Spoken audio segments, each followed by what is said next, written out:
Moors, one winter's night right deep, our Nick and me were counting sheep, and wondering which ones we should take. We'd it pick up down Bit Lake, when all at once, to our surprise, this blazing light came out at skies.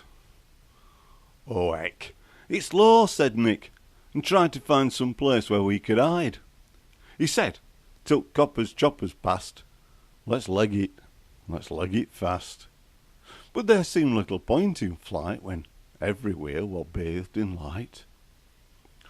Look up, then cried a voice, and as it seemed with little choice, Nick and me looked up and saw a dozen, 20, maybe more, shiny creatures in a throng, all flying round and singing songs.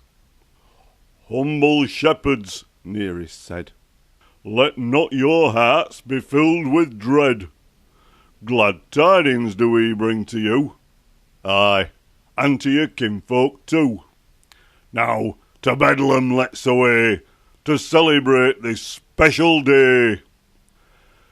Quite frankly, I'd have stayed behind, but Nick, he seemed to be at mind to follow and find out what score.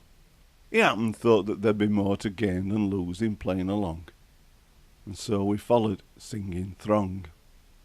It wasn't long afore we found ourselves in some dark foreign town, where Nick and me had been afore, and stood before some stable door, inside of which there was a scene the like of which I'd never seen. There's this old gimmer, looking proud, and round about him, in a crowd, some sheep, an ox, a little ass, and knelt before a bonny lass who smiled down at this box of hay in which a little babby lay. Now me, I've never been that sort as thinks that bairns are such great sport, and makes a fuss and calls 'em dear. But looking down at this one there, well, I'm not ashamed to say that I felt tears of joy pricking my eye. Nick nudged me then and pointed where someone had left some tasty gear, some fancy jars with oils and creams, and gold like some old miser's dreams. "Oh, 3 kind kings," the lass did say, "brought us those gifts, then went their way." I thought it best if we did same. Not to do would be a shame, but unprepared, I hadn't brought a proper gift. You know the sort. A rattle or some fancy bibs.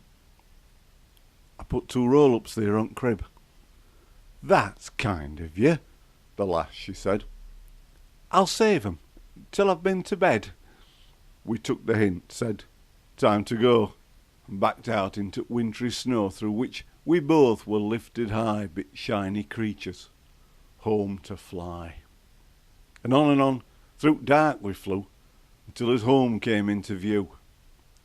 Nick nudged me then and said, "Hey up, you'd better see what I picked up," and as we flew through freezing cold, held out his hand, all filled with gold.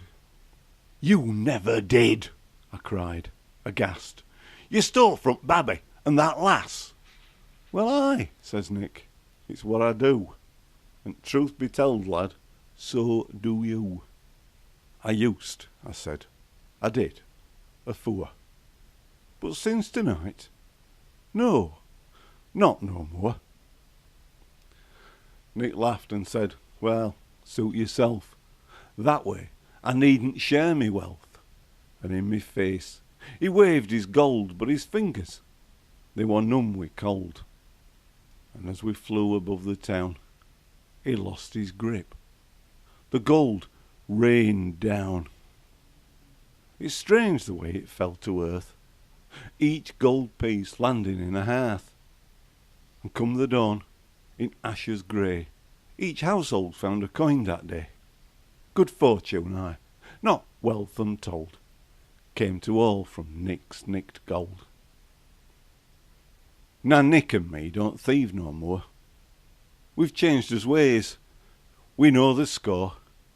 You get on by, do what you can, Be kind towards your fellow man.